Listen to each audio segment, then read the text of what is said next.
Kelompok pejuang Ceknya di grup Aida, Ahmad, merilis rekaman penghancuran kendaraan tempur angkatan bersenjata Ukraina di wilayah Kursk dengan drone FPV.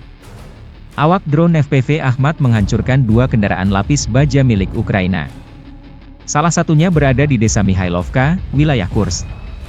Rekaman lain, video penghancuran tank Challenger 2 kiriman Inggris milik angkatan bersenjata Ukraina di dekat desa Otradnoye di wilayah Kursk.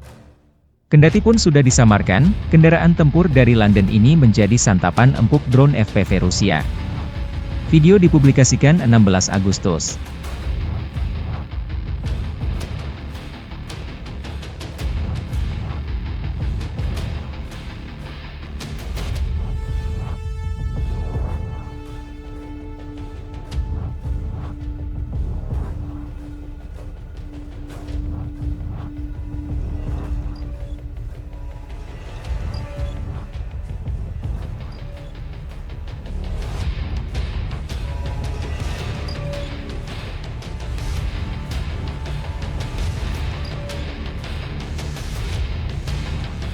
Download Tribun X sekarang, menghadirkan lokal menjadi Indonesia.